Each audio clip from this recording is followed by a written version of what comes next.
Hello everyone, welcome to Sanmarga classes. ಕೆಲಸ ಮತ್ತು ಶಕ್ತಿ ಪಾಠದ 3ನೇ ಪ್ರಶ್ನೆ.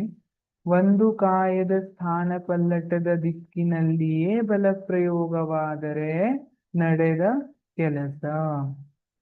ಇಲ್ಲಿ ಒಂದು ಕಾಯ ಇದೆ, ಅದು ಸ್ಥಾನ ಪಲ್ಲಟಗೊಂಡಿದೆ. ಹಾಗಿದ್ರೆ ಅದು ಯಾವ ದಿಕ್ಕಿನಲ್ಲಿ ಸ್ಥಾನ ಪಲ್ಲಟಗೊಂಡಿದೆ ಅದೇ ದಿಕ್ಕಿನಲ್ಲಿ ಬಲ ಪ್ರಯೋಗ ಆದ್ರೆ ಅದನ್ನ ಏನಂತ ಕರೀತಾರೆ?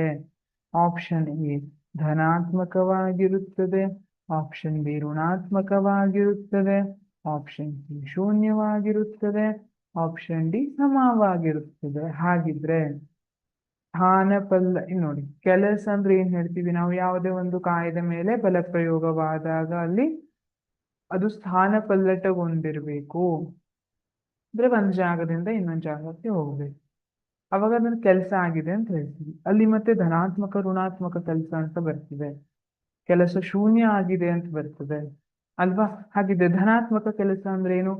ಯಾವ ದಿಕ್ಕಿನಲ್ಲಿ ಬಲ ಪ್ರಯೋಗವಾಗಿದೆ ಅದೇ ದಿಕ್ಕಿನಲ್ಲಿ ಕಾಯ ಸ್ಥಾನ ಪಲ್ಲಟವನ್ನ ಹೊಂದಿದ್ರೆ ಧನಾತ್ಮಕ ಅಂತ ಕರಿತೀವಿ. ಹಾಗಾಗಿ ಸರಿಯಾದ ಉತ್ತರ ಆಪ್ಷನ್ ಎ ಧನಾತ್ಮಕವಾಗಿರುತ್ತದೆ. ಇಲ್ಲಿ ನೋಡಿ, ಈತ ಪೆಟ್ಟಿಗೆಯನ್ನ ಕೆಳಗಿನಿಂದ ಮೇಲೆ ತಗೊಂಡು ಹೋಗ್ತಾ ಇದ್ದಾರೆ. ಇಲ್ಲಿ ಬಲ ಪ್ರಯೋಗವಾಗ್ತಾ ಇರುವಂತಹ ದಿಕ್ಕು ಹಾಗೆ ಸ್ಥಾನ ಪಲ್ಲಟಗೊಂಡಂತಹ ದಿಕ್ಕು ಎರಡು ಒಂದೇ ಕಡೆ. ಇದು ಧನಾತ್ಮಕಕ್ಕೆ ಉದಾಹರಣೆ. ಋಣಾತ್ಮಕ ತಪ್ಪು, ಶೂನ್ಯ ತಪ್ಪು, ಡಿ ಸಮವಾಗಿರುತ್ತದೆ ಕೂಡ ತಪ್ಪು.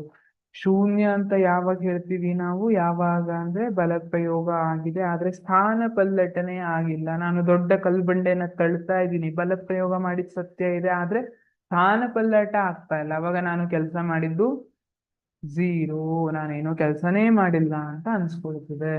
ಅದೇ ತರ ಋಣಾತ್ಮಕ ಅಂದ್ರೆ ಉಲ್ಟಾ, ಬಲ ಪ್ರಯೋಗವಾದಾಗ ಯಾವ ದಿಕ್ಕಿನಲ್ಲಿ ಆಗಿರ್ತದಲ್ಲ ಅದಕ್ಕೆ ವಿರುದ್ಧ ದಿಕ್ಕಿನಲ್ಲಿ ಸ್ಥಾನ ಪಲ್ಲಟ ಆದ್ರೆ ಅದನ್ನ ಋಣಾತ್ಮಕ ಅಂತ ಕರೀತಾರೆ. Thank you.